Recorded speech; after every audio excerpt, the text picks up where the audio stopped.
અરવિંદ બાપુ, હા આપ ખાસ કરીને રામાપીરની પૂજા કરો છો હા અને સાવરકુંડલાની અંદર જ નહીં પણ સમગ્ર ગુજરાતમાં મા બાપનું મંદિર હોય, માતા પિતાના, એવું હા આપના આ કેમ્પસમાં છે, આપના મંદિરના હા પ્રાંગણમાં છે.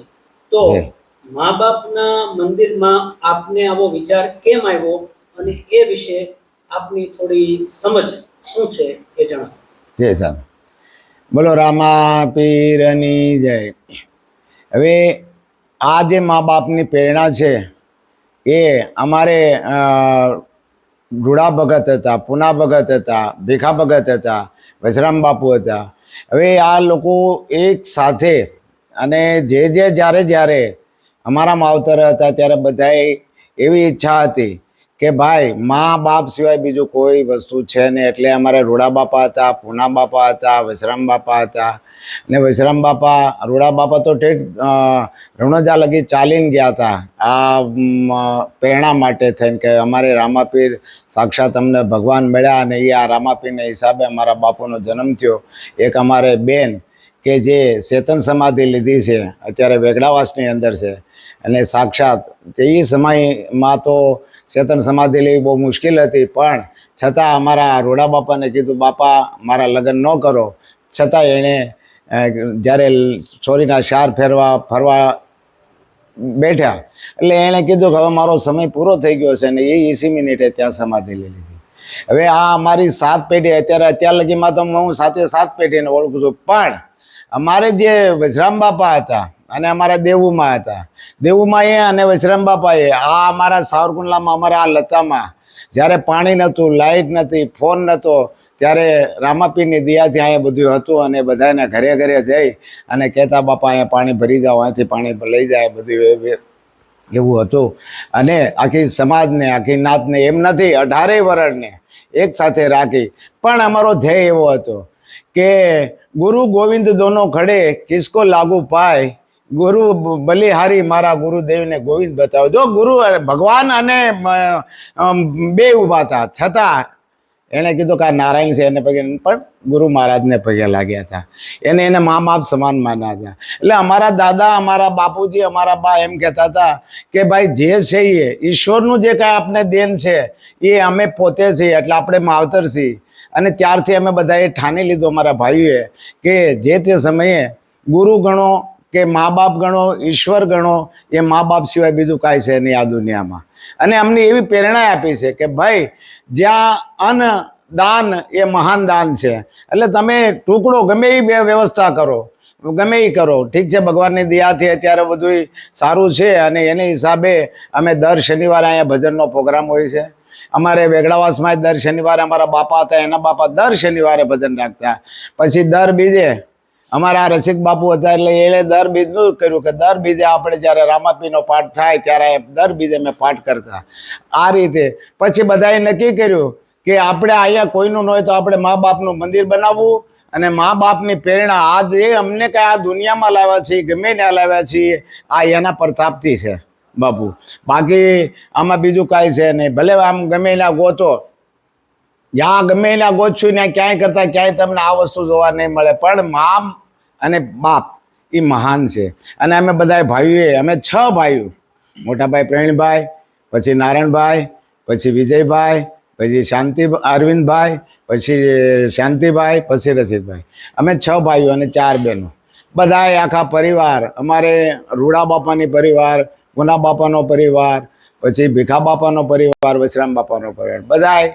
અને અમે આ જ્યારે અમારે જૂના મંદિર તો ત્યાં છે, પણ અહીંયા 82ની અંદર જ્યારે અમે સાવરકુંડલામાં બાપુજીએ અહીંયા મંદિરની સ્થાપના કરી 83માં, આવ્યા 82માં.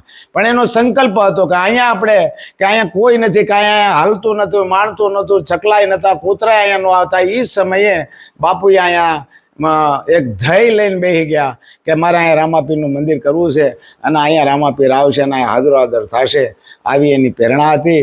એટલા માટે થઈ અમે આ મા બાપનું મંદિર કર્યું. અને એની ભાવના હતી, એની ઈચ્છા હતી. એટલે એની ઈચ્છા ને અમારી ઈચ્છા કે અમારા મા બાપને સમાજની અંદર જોવું. અત્યારે સમાજની અંદર આપણે જોઈએ તો બધાની વાત તો અમે નથી કરતા, પણ એમને બહુ દુઃખ લાગે છે.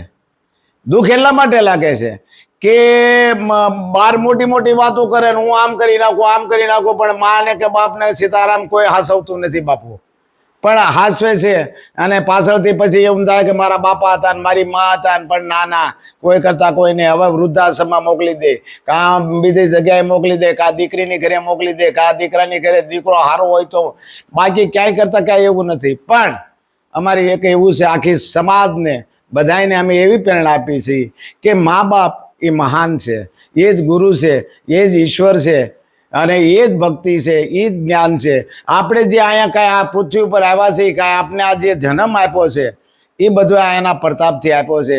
પછી આપણે ઈશ્વરને રામાપીરને માની કે દ્વારકાધીશને માની કે દેવી દેવતાને માની, બધું આના શરણોમાં છે. બોલો રામાપીરની જય. देखा हमने कभी पर इसकी जरूरत क्या होगी, ए माँ तेरी सूरत से अधिक भगवान की सूरत क्या है. જી એટલે વાત જાણે એમ છે કે આપની જે જીવન યાત્રા છે જી એમાં બાળપણથી જે ધાર્મિક સંસ્કારો છે જી અને ખાસ કરીને વધારે પડતી બાબતો તો અમને એ સ્પર્શી છે, લોકોને પણ એ સ્પર્શી છે કે માતા પિતાનું ઘર જી અને રામદેવ પીરની પૂજા, જી. આ બંનેનું સંકલન કરવાનું એ જી. તમે કેવી રીતે, અને વળી તમારો વ્યવસાય પણ હશે, જી. એટલે આ બધું કેવી રીતે તમે ટેકલ કરો છો? જી એમાં એવું છે કે બચપનથી જો હું વાત કરું તો મારું બચપન અહીંયાથી 22 કિલોમીટર ખડસલી ગામ, ત્યાં માતા પિતા તેમને ત્યાં વણાટ વણતા હતા, ચાદરો વણતા હતા અને એક પ્રેરણા આપતા હતા કે ત્યાં રામાયણ કથાઓ વિશ્રામ બાપુ અને દેવમાં મળીને કરતા હતા. અમે તો બહુ નાના એટલે અમને હજી એની સૂઝ નથી કે આ શું કરવું જોઈએ એમ. પણ વિશ્રામ બાપુ અને દેવુમાં જે છે એ રામાપીરની ભક્તિ પહેલેથી જ એમના લાગેલી, કારણ કે અમારી 7-8 પેઢીથી અલગ ધણીને માનવાવાળી, કારણ કે પહેલેથી જ કે ઈશ્વરમાં તુલ્ય મગ્ન રહેવું. અને આ જ પ્રેરણા અમારા દાદા, એના દીકરા અને છેલ્લે અત્યારે વિશ્રામ બાપુ, જ્યારે એમને સ્થિત સમાધિ લીધી પછી દેવુમાં સમાધિ સ્થાન ગયા, ત્યારે અમને એક પ્રેરણા દીધી ભાઈઓને કે ભાઈ આ જગતની અંદર મા અને બાપ આથી વિશેષ કાંઈ છે નહીં. કારણ કે અમે બેઉ જ્યારે અહીંયા હયાત હતા ત્યારે અમે અમારા મા બાપને જે અમે સ્થિતિથી જે રાખ્યા છે, અમે એમ નથી કહેતા કે તમે અમને સાચવો, પણ તમે એવું ગુણ રાખજો કે જેથી કરીને આપણી જે પેઢી છે, ભક્ત પેઢી છે, એને લાંછન ન લાગે. પણ આ જોતાં અમને ભાઈઓને આ પ્રેરણા આવવા મળી કે ભાઈ એવું કહે છે ને કે ભાઈ લોહીમાં આ બધું વર્ણાયેલું હોય, તો મા બાપની અને ખાસ મા તો સર્વા જગતની અંદર જાણે છે, માને આ તુલ્ય કોઈ વસ્તુ છે નહીં, પણ બાપની જગ્યા તો બાપ છે, હે ને. તો મા અને બાપ આ જગતની અંદર પ્રથમ જો કહીએ તો ઈશ્વર તુલ્ય અમે અમારું પરિવાર મા બાપને જ માનીએ છીએ. સાથે કારણ કે તુલ્ય, કારણ કે અમારા મા બાપ, અમારા વડવાઓ જે અલગ ધણી હિન્દવા પીરને જે પૂજી ગયા છે, એની જ પ્રેરણાથી, એના જ આશીર્વાદથી આજે અલગ ધણીને અમે સ્મરણ કરીએ છીએ. એના જ નામથી અમે માતા પિતાનું સર્વપ્રથમ, જે આમ કહેવાય છે કે સાવરકુંડલા તો શું પણ એશિયાની અંદર કે જો મોટામાં મોટું જે મા બાપનું મંદિર હોય તો સાવરકુંડલા, એ વિશ્રામ બાપુની જગ્યા હાથસની રોડ અને સાવરકુંડલામાં. એમાં અમે બે ભાઈ, અરવિંદ બાપુ અને રસિક બાપુ, હું પોતે.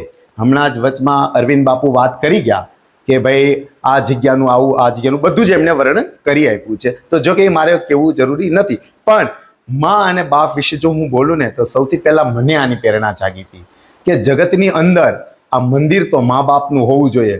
ઈશ્વરના મંદિરો અથાત છે, દેવી દેવતાઓનો મંદિર અથાત છે.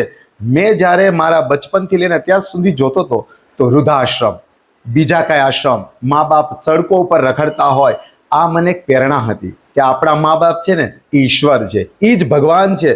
એનું આજે નહીં તો કાલે આપણે એને મંદિર બનાવી ઈશ્વર તુલ્ય આપણે એને પૂજવાના છે.